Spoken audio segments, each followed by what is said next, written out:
Nagbabalik po ng hirit, mga kapuso. Halos kasi simula pa lang ng school year pero sunod-sunod na po ang mga insidente ng karahasan sa mga paaralan. Sa Cavite, 2 insidente ng pag-atake gamit ang patalim. At nito nga pong Lunes, 3 ang patay sa pamamaril ng 2 menor de edad sa isang paaralan sa Tacloban City. Marami sa mga magulang nag-aalala ngayon sa kalagayan ng kanilang mga pumapasok na anak.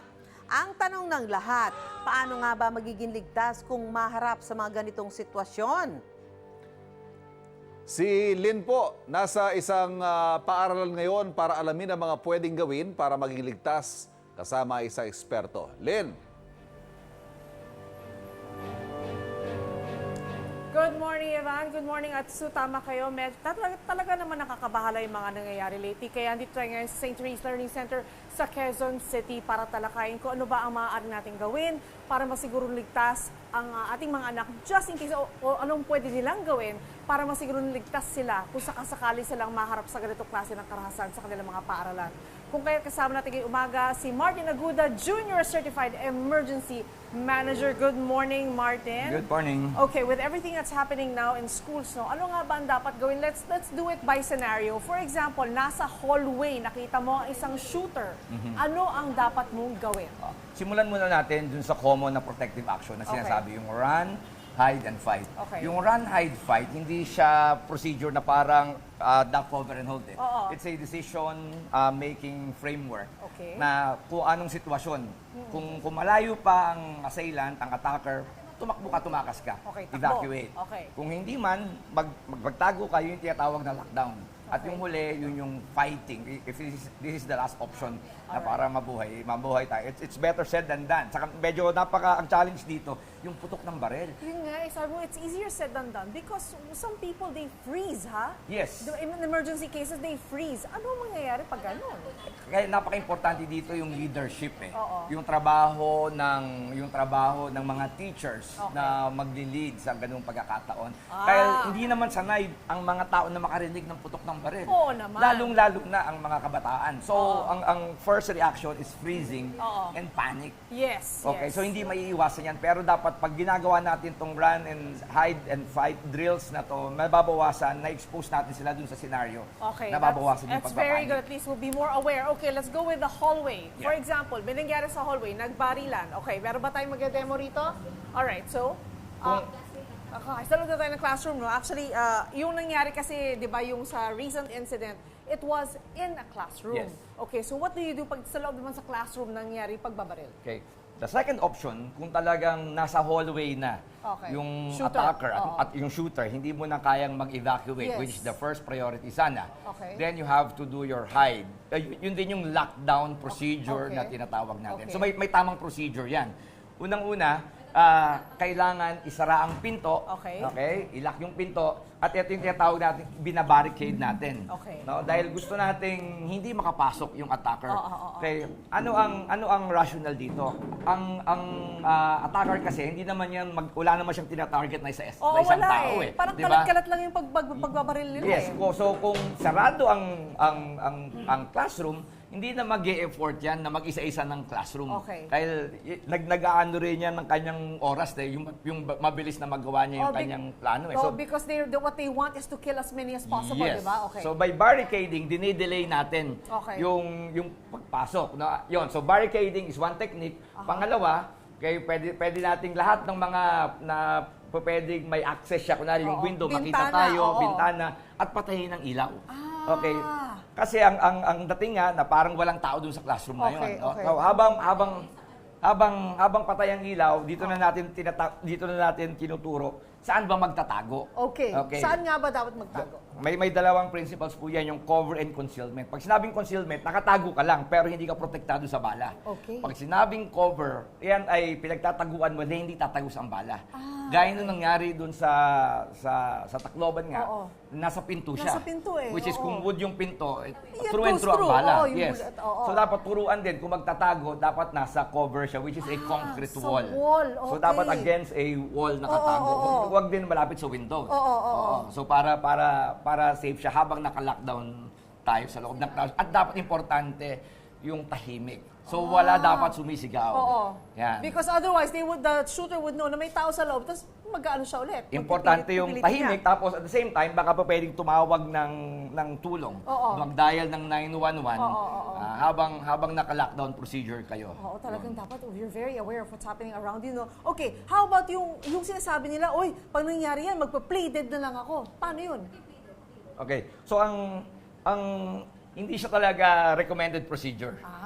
Okay. Isang option mo yan talaga kasi ang gagawin mo yan, kunwari meron pa ng injury. Oo. Di ba? Kasi Yung hindi ka na makatakbo, Hindi ka na kaya makatakbo magpa-play kasi dead ka na pwedeng bumalik. Oo. Kasi baka bumalik at siguraduhin niya na... Oo, kasi babariling ka pa niya habang you're down, Yes. they can shoot you again, Yes, di ba? may finishing touches kumbaga. Oo. 'Di ba? So hindi siya recommended, pero if that's the last option to keep you alive, well, do it. Yeah, okay. 'Di ba? Playing dead. Okay, how about naman, kasi we're talking about yung pag-shooting na yung with the gun. Pero nagkaroon din ng insidente kasi ng pananaksak. Paano pag pananaksak naman ang mangyayari? Well, close quarter battle 'yan, no? Oo, So eh. malapitan talaga, no? At nakita natin sa video na hindi nakapag-react yung mga classmates Biktima, niya, oo. 'di ba? So that's freezing. Nag-freeze sila. Yeah. Kasi unang-una parang kumbaga pinoprocess pa ng utak nila ano ba nangyayari? Yes. Classmate ko to tapos pinagkasaksak ako. Oo, So, talagang parang hindi makapaniwala pa rin eh. it took some time bago Oo. na-process yung gano'n at saka bago pa lang nag-evacuate. At Oo. nakita rin natin yung ibang mga classmates niya sa likod, ready na lumaban. Oo. So that's the last part ng run, hide, and fight. If that is the last option to keep you alive, Fight. then fight by all means. At sa fighting, dahil grupo naman kayo, swarm, no? Kumbaga Oo. kuyong. Better pag grupo kayo, hindi yung isang tao lang, Yes. magtulungan kayong lahat. Yes, Because- kasi kaya mong i-overpower pag marami kayo. That is So that's again leadership, no, during that particular crisis. So kumuha kayo ng kahit na nung weapon, bagay Oo. na pwedeng masubdue natin Oo. yung ating mga upuan, attacker. yung mga desk, pwede natin Yes, gano'n yan. even diba? fire extinguishers na nandyan, Oo. pwede bang i-spray sa mukha niya. Oh, that is true. Yes. Okay, how about exit points? Pag nasa loob ka ng classroom, paano? Ano yung pwede mong gawin para makalabas ka? Well, gaya ng sinabi ko, run, hide, and fight. Pwede kang mag-evacuate ulit. So it's a framework, depende sa sitwasyon. So pag nalaman natin na medyo nakalampas na yung attacker, of course, situation awareness, pwede natin silipin, safe na ba mag-evacuate o hindi, no? So in that case, no, they can start evacuation procedures kung na-determine na nakalampas na o malayo na yung attacker or na-subdue na yung attacker. Ang isang kailangan ding emphasize pag dumating yung police. Pag dumating pala ang mga law enforcement natin, no?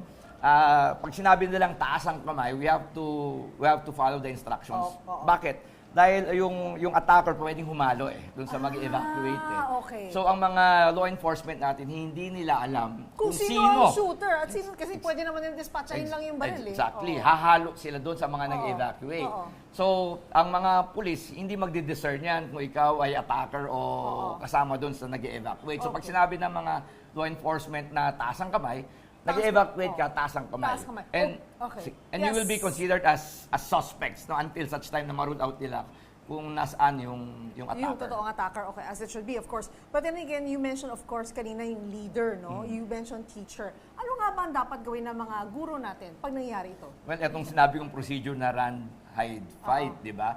Ito, hindi lang basta sinasabi to na ganun kasimple. So, yung teacher dapat ang magli-lead netong mga procedures na to. So, napaka-importante ng role na Importante talaga i-educate sila, oo. yung ating mga teachers. Dahil sa mga lindol, nakita natin yung leadership nila, di ba? Pero since this is very different, may naririnig kang tunog ng baril, you have to manage your panic, di ba? Malaking bagay talaga na paulit-ulit na tinuturo to. Sa ibang bansa, like in the US, standard po yan. Earthquake drill, fire drill, active shooter drills. Oo nga So eh. this should be included in one of the drills na kinoconduct natin. It's unfortunate, but it's actually true, no? So, kailangan talaga meron ng training ang mga Training. teacher right now for that also. How about hotlines, sir? Yung mga dapat tawagan at kailangan memoryin or alamin ng mga estudyante, pati mga magulang na tatawagan para just in case this happens, although we hope not. Hotline, sir.